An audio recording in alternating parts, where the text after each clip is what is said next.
Coffee হাউসের সেই আড্ডাটা আজ আর নেই। কোথায় হারিয়ে গেল সোনালি বিকেলগুলো সেই। এই গান গুনগুন করে গাননি বা গানটি শোনেননি এমন বাঙালি খুঁজে পাওয়া সত্যিই দুষ্কর। কলকাতার কলেজ স্ট্রিটের কফি হাউসের আড্ডাকে উপজীব্য করে লেখা গানটি সঙ্গীতপ্রেমী এবং আড্ডাপ্রিয় সকল বাঙালির হৃদয় জুড়ে ছিল, আছে এবং থাকবে।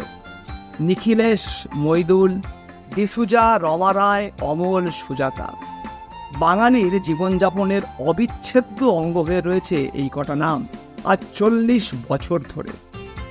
স্বপ্নের কফি হাউসের আড্ডায় বসত এরা নিয়ম করে। তারপর ফুরিয়ে গেল আড্ডা, ফুরিয়ে গেল সময়। কিন্তু তাদের নিয়ে 1983 সালে যে গান লিখেছিলেন গৌরীপ্রসন্ন মজুমদার, গেয়েছিলেন মান্না দে, সে গান যে ফুরোয়নি, ফুরোবে না, তা গুগল সার্চ করলেই বোঝা যাবে। গুগল সার্চ করুন বা যে কোনো বাঙালিকে জিজ্ঞাসা করুন, আজও সেরা 10টি বাংলা গানের তালিকায় প্রথম 3-এর মধ্যে দেখা মিলবেই কফি হাউসের সেই আড্ডাটা গানটি।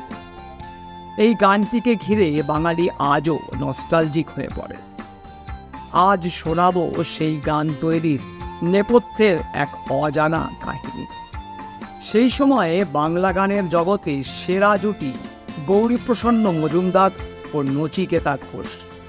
একের পর এক হিট গান বেরুচ্ছে তখন তাদের দ্বৈত প্রয়াসে। দুজনের বন্ধুত্ব কিন্তু কলেজ জীবন থেকেই, তাই ক্রমেই বন্ধুত্বের গণ্ডি পেরিয়ে তারা হয়ে ওঠেন একে অন্যের হরিহর আত্মা। জীবন ভর বন্ধুত্বের ভার বহন করেছেন দুজনে। কথা কাটাকাটি, তর্ক বিবাদ কোনোদিন যে হয়নি ব্যাপারটা তেমন নয়। দুজনের মধ্যে তর্ক বিতর্ক হয়েছে, কিন্তু তা কেবল গান নিয়ে, গানের জন্য। দুজনই ছিলেন গান পাগল মানুষ। একজন সুরকার, সঙ্গীত পরিচালক, আর একজন গীতিকার। আমার গানের স্বরলিপি লেখা রবে, না না না আজ রাতে আর যাত্রা শুনতে যাবনার মতো অসংখ্য কালজয়ী গান রচনা করেছেন দুজনে। কিন্তু কেবল গান রচনা পর্যন্ত তাদের বন্ধুত্ব সীমাবদ্ধ ছিল না। দুই পরিবারের মধ্যেও ছিল সুগভীর এক সম্পর্ক। নচিকেতার মতো তার পরিবারের সবাইও ভালোবাসতেন গৌরীপ্রসন্ন। গান তৈরির কাজে তো যেতেনই, তাছাড়া অবসরের অনেকটা সময়ও তিনি বন্ধুর শ্যামবাজারের বাড়িতেই কাটাতেন। কফি হাউসের সেই আড্ডাটা আজ আর নেই। কোথায় হারিয়ে গেল সোনালি বিকেলগুলো সেই। গানটি রচনার পরিপ্রেক্ষিত এই বন্ধুত্বই, তবে তা নচিকেতা ঘোষের জন্য নয়। গৌরীপ্রসন্ন গানটি লিখেছিলেন নচিকেতার ছেলে সুবর্ণকান্তি ঘোষের জন্য। এবারে তবে আসল গল্পটা বলি। গৌরীপ্রসন্ন বন্ধুপুত্র সুবর্ণকান্তিকে পুত্রের মতো স্নেহ করতেন।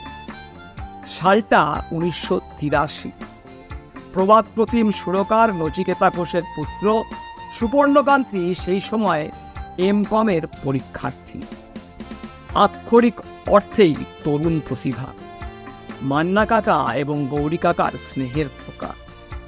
এ সময় একদিন নচিকেতা ঘোষের নিউ আলিপুরের বাড়িতে গিয়েছিলেন গৌরীপ্রসন্ন। উদ্দেশ্য ছিল শক্তি ঠাকুরকে দিয়ে একটি গান তোলানো। তবে বাড়িতে আসার অনেকক্ষণ পরে সুবর্ণকান্তিকে দেখতে পেয়ে গৌরীপ্রসন্ন মজা করেই বললেন, কি বাইরে আড্ডা মেরে সময় কাটাচ্ছ? এর উত্তরে সুবর্ণকান্তিও কম যান না। তার গৌরী কাকাকে বললেন, কি সব গদগদে প্রেমের গান লিখছ? একটা অন্যরকম গান লিখে দেখাও না। এই আড্ডা নিয়েও তো গান লিখতে পারো। এবার গৌরীপ্রসন্ন বললেন, তুমি তো অক্সফোর্ডে এমএ হয়ে গিয়েছ, আড্ডা নিয়ে বাংলা গান গাইবে কে? সুবর্ণকান্তি বললেন, কেন নয়, কফি হাউসের আড্ডা নিয়েও তো একটা গান লিখতে পারো। গৌরীপ্রসন্ন এবার বললেন, তোমার বাবা কি আর সে গান গাইবেন? তর্ক চলছে বটে, কিন্তু গৌরীপ্রসন্ন এরই মধ্যে মনে মনে তৈরি করে ফেলেছেন দুটি লাইন। এরপরেই সুবর্ণকান্তিকে বললেন, লিখে নাও, কফি হাউসের সেই আড্ডাটা আজ আর নেই। কোথায় হারিয়ে গেল সোনালি বিকেলগুলো সেই। সুবর্ণ সঙ্গে সঙ্গে দুটো লাইনেই সুর দিয়ে শুনিয়ে দিলেন। কিন্তু গানের বাকি লাইনগুলো পরের দিন সকালেই গৌরীপ্রসন্নের স্ত্রী সুপর্ণকান্তিকে ফোন করে বললেন, কি গান লিখতে দিয়েছো গো? সারা রাত জেগে বহুদিন পরে গান লিখেছেন তোমার অসুস্থ গৌরী কাকা। তখনই তিনি ক্যান্সারে আক্রান্ত। 2 দিন পরে গানটা নিয়ে হাজির, কিন্তু শেষ স্তবক যোগ করার পক্ষপাতী ছিলেন না গৌরীপ্রসন্ন। সুপর্ণকান্তি নাছোড়। সুপর্ণকান্তি চান যোগ করুন আরও একটা স্তবক। খানিক যুক্তি আর পাল্টা যুক্তির পরে শেষ পর্যন্ত রাজি হলেন। লেখেন দুর্দান্ত সেই লাইন, সেই 7 জন নেই, তবুও টেবিলটা আজও আছেন। কিন্তু শেষ 3টি লাইন তিনি লিখেছিলেন চেন্নাইয়ে চিকিৎসা করাতে যাওয়ার পথে হাওড়া স্টেশনে বসে একটা সিগারেটের প্যাকেটের উল্টো পিঠে। তারপর সেই লেখা এক চেনা লোকের মাধ্যমে পাঠিয়ে দেন সুপর্ণকান্তির কাছে।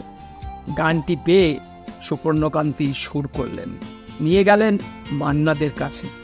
মান্না দে গানের কথাগুলো শুনে অবাক হয়ে জিজ্ঞাসা করেন, এ কী রকম গান?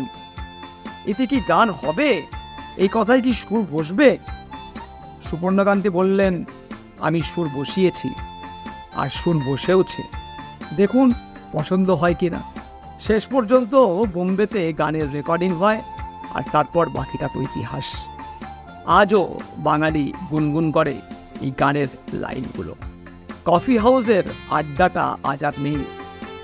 এই গানের নেপথ্যের কাহিনী যদি ভালো লেগে থাকে, তাহলে অনুরোধ করব ভিডিওটি আপনার পরিচিত জনেদের মধ্যে শেয়ার করে তাদেরকেও এই অজানা কাহিনী জানার সুযোগ করে দিন। আর হ্যাঁ, যাওয়ার আগে চ্যানেলটি অবশ্যই সাবস্ক্রাইব করে যান, যাতে আমার পরবর্তী ভিডিও আপলোড হলে তার নোটিফিকেশান পৌঁছে যায় আপনার কাছে। ধন্যবাদ, ভালো থাকবেন।